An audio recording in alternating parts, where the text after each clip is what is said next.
Coming up on today's show, we'll be talking about this month's big releases, including Captain America, The Brave New World, Bridget Jones, About the Boy, and The Monkey. And we've also got the lowdown on a brilliant deal just in time for awards season.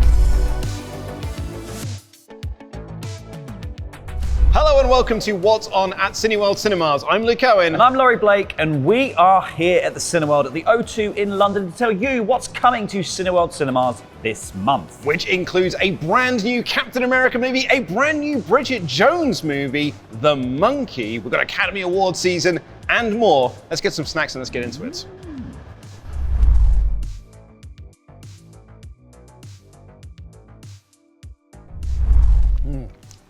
So, we've actually got quite a busy month this month. Because also in cinemas at the moment, there's still Flight Risk, Companion and The Complete Unknown. But also, there's brand new movies to check out as well. In select cinemas, we have got Becoming Led Zeppelin.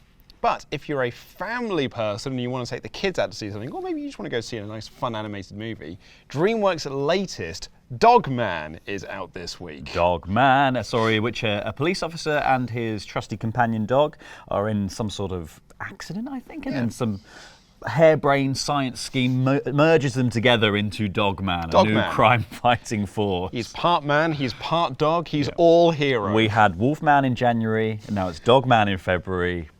What next? And it's cool. Like, I love the animation style of it. I think the drawings are really nice. So I'm curious about this one. It's got kind of like a Captain Underpants kind of style. That's it. Yeah, look to exactly. It. Yeah, it looks really fun. But the other side of the coin, if you go down the corridor and take a little left, there's a film I'm really excited for. We were just watching the trailer for it before we started this. Love Hurts. Which is the new Ke Huy Quan vehicle, and it's the formula of what made him win an Academy Award, basically, which is he plays a very mild-mannered gentleman, a real estate entrepreneur, and then it turns out he is very skilled at fighting, and that he's like I think he's an ex-mob hitman or something in the film, and then his brother, who is still with the mob, comes looking for him, and he has to kind of fight his way out of that scenario, while also trying to keep that kind of under wraps from the other people in his life. It's like a sort of goofy history of violence. Yeah, because he's just a nice, mild-mannered realtor man. Yeah. But really deep down, he's a murderous fighting man. Yeah, it's like it's John Wick if John Wick was pretending he wasn't John Wick the whole time. It's that kind of vibe, with lots of kind of improvised weaponry and all that kind of fun stuff, and all that stuff that like you can see. What really suits Ke Huy Quan is that, you know, he learned all the stunts for Everything Everywhere All at Once, which I think this film is obviously taking kind of character beats from his character that of Waymond, and then he's learning these new stunts, and it's what he can kind of do with that, because one of the famous things about Everything Everywhere All at Once is that scene where he's got the bum bag and he's doing all the kind of crazy nunchuck style skills with it. He just learned how to do that and turned up on set and just did it in like a couple of takes. An incredible skilled man. Exactly. So hopefully this film kind of gets to show off his kind of range in that department as well, of like, I'm just going to knuckle down and learn how to do these amazing things. Also, there's a fun little Goonies combination in there as well, because Sean Astin is in the movie playing like his boss. Yeah. So a little Goonies reunion within there. The Goonies really did never die. A reunion. And lastly, for this week, we have September 5th, which is based on the true story of the Olympics in Germany, where the Israeli athletes got taken hostage by terrorists. And this is about a sort of like an American, like the American news coverage of it, and this team that are covering the Olympics, and how they have to kind of handle this situation of covering the Olympics while also covering this news event. I mean, it's a incredible historical moment, and this angle on it I think is a really interesting one to take, of the kind of push and pull between like, this is one of the biggest sporting events in the world, you need to cover it in a certain way with a lot of pageantry, and then there's this other thing happening in the background, which is pretty stressful time. Yeah, I was working in news at the time that the London Olympics were on. We obviously didn't have any huge incidents at the time, and that was stressful enough, just making sure that, you know, we talked about the hurdling enough or whatever it was. And if you have an unlimited card, on Monday the 3rd of February you can check out an unlimited screening of September 5th, which means you can see it a couple of days early. But the following week, on the 14th of February, this is a big week for the month. We kick things off with Heart Eyes, which is available at select Cineworld Cinemas. But the two big like tent poles of this, and you know, we're going to sort of combine these two together a little bit, is we've got Bridget Jones and Captain America, Brave New World. Both films about what sort of underpants you're wearing and where you're wearing them. Bridget Jones wearing the big granny pants, and the superheroes wearing their underpants on the outside of their outfits. So this is a big return for the MCU. Yeah. We kind of didn't. We had Deadpool last year, but we're like it's sort of half and half of an MCU movie. Well, it was all about transitioning from Exactly. the Foxverse into the MCU, right? It was more of a tribute to the Fox, Exactly, yeah. sort of old universe things as he now moves into the MCU. But we haven't had an MCU movie since the Marvels in November 2023. We skipped all of 2024. And we've got 3 movies coming out in the first half of this year. Captain America, we've got the Thunderbolts, and the Fantastic Four coming out in July. So it's a packed time. And we're kicking things off in the best way possible with Captain America. Yeah, I mean, Captain America is like, Iron Man and Captain America are the tentpole characters that the MCU has been crying out for, since Endgame. This is why the kind of previous phase struggled a little bit. They were still good films, but it just didn't grab audiences in quite the same way. This is the return film. This is Captain America getting back on track. And there's a lot resting on this film and a lot on kind of Sam Wilson's shoulders, which accurately to the comic book story as well. There's a lot resting on him becoming Captain America and kind of defining himself as that character in the shadow of Steve Rogers. And I think this film will cover a lot of that kind of stuff as well. But then we get to see ridiculous things like Harrison Ford being Thunderbolt Ross, but as the President of the United States and also the Red Hulk. Yeah, they sort of tried to keep that a little bit secret, during the production of it and stuff. And then they were like, nah, he's the Red Hulk. Yeah. This is Captain America versus Red Hulk. Yeah, which is just going to be amazing. That's just a monumental challenge for Falcon. Like you've got to remember, this guy's got no superpowers.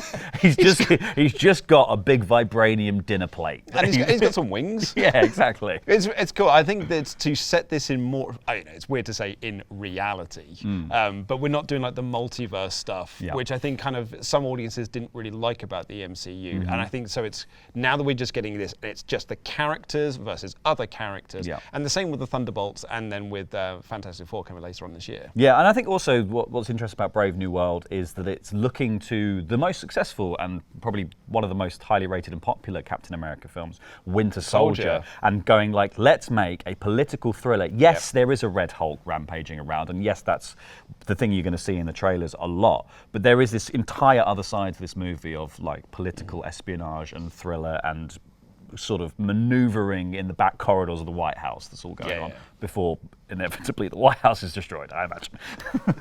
And of course we have got cups and toppers for Captain America Brave New World. There are Captain America and Hulk toppers, but also there are super cool popcorn buckets in the form of Captain America's shield and Red Hulk himself, which is a Cineworld exclusive. Wow. Just eat out of Red Hulk's mouth. Just open up his head. Just open up his head and nom, nom, nom.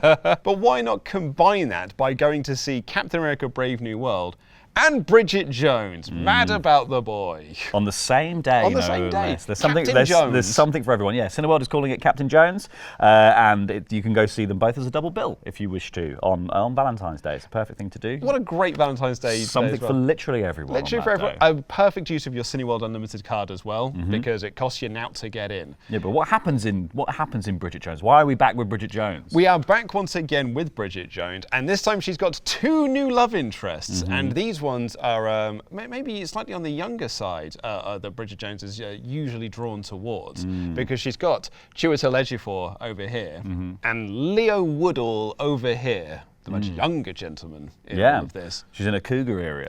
Like she's but I think this is it. It's again like it's that return to what makes Bridget Jones sing, which is her struggling with her kind of love interests and the choices between different people. And obviously you've still got Hugh Grant's Daniel Cleaver and Colin Firth's Mark Darcy somewhere in the mix there as well. So there's all the kind of Bridget Jones past and Bridget Jones future. Yeah, and this is, by all accounts, the last chapter of the Bridget Jones book.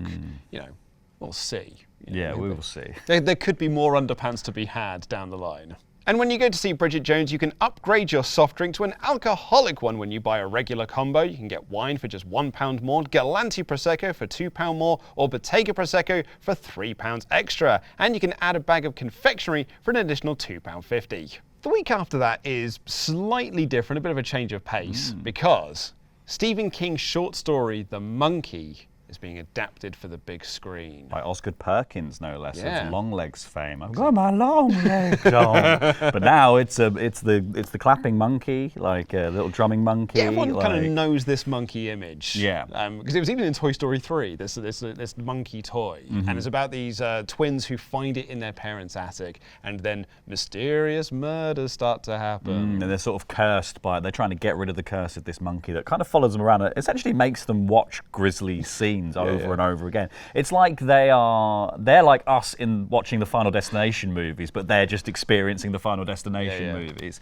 It looks really fun. I think what Osgood Perkins proved with Longlegs is that they've got this really good line on interesting and weird horror that no one else is really doing, and they tell it in a really they're really good at building intrigue and all of that kind of stuff. And I know a lot of this is very upfront. The trailer's very open and honest about what this film is about. It's about a cursed monkey, if you didn't get it from the title. It's about a cursed monkey.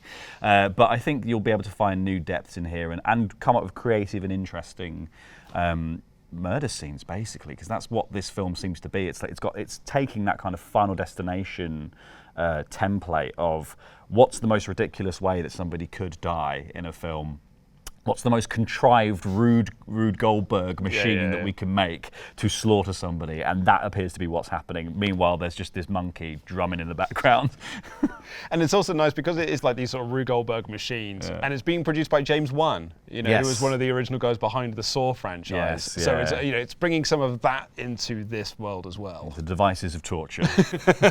But this time with a monkey. Yeah. And for the last week of February, we have The Last Showgirl being shown across select Cineworld Cinemas in this fine country of ours, and nationwide you can check out The Last Breath, which is a Woody Harrelson movie about a deep-sea diver going on a mission to save crew members as they start to lose their breath and start to run out of breath and run out of oxygen. Oh my God, so it's a race against time. Yes. To save them from that's horrible. I know. That gives me the heebie-jeebies. It's one of the worst ways to go. It's one of those ones where you kind of like, it's not a high concept movie, but it's just like, it's very easy to write down on paper of just like, there is a crew, they are running out of breath, someone's trying to save them from it. There is a primal fear that goes along with that, exactly. and I have it intensely right now. We're also going to be showing Les Miserables 40th anniversary on Sunday the 2nd and Tuesday the 4th, as well as David Tennant and Cush Jumbo in Macbeth on Wednesday the 5th, Sunday the 9th, and Wednesday the 12th. And on Friday the 21st and Sunday the 23rd, you can see the NT Live performance of The Importance of Being Earnest, and also the Royal Ballet's performance of Swan Lake on Thursday the 27th. We have an autism-friendly screening of Mufasa the Lion King on Sunday the 2nd, and a 4K restoration of one of my favourite films of all time, Eternal Sunshine of the Spotless Mind, on Tuesday the 11th. And just in time for Valentine's Day, you can go see the 35th anniversary release of Pretty Woman, or on Monday the 17th, we have a secret screaming for you. We don't know what it is. No, but the clue is in the title. It's screaming. I don't know what it is. We've got the inside connections to Cineworld, and we don't know what it is. I might have a good idea of what it is. Things that will make you scream. Something with Timothy Chalamet. But I don't know exactly what it is, so I would recommend that you just go down there and just see what it is. I love these sorts of things anyway, because what's more fun than going to the cinema and not knowing what's going to come on the screen? You just see the title card pop and you're like, oh great. And to celebrate between the 22nd of February and the 2nd of March, we are bringing back some of the classic star-studded Academy Award movies for just £5 a ticket plus booking fees. So check out the website for more details. And these are the Best Picture nominees, right? So these are the water cooler conversations about cinema that will be happening for the rest of this year. You want to go and see these while they're on the big screen. But I'm afraid that's all we've got time for on this edition of What's On at Cineworld Cinemas. You can check out all of the movies we've discussed today using the links in the video description down below. And remember, if you would like to enjoy What's On through your ear holes but not your eye holes, and the show is available on all major podcast platforms. We'll see you next month. I've been Luke Owen. And I've been Laurie Blake. And that's What's On.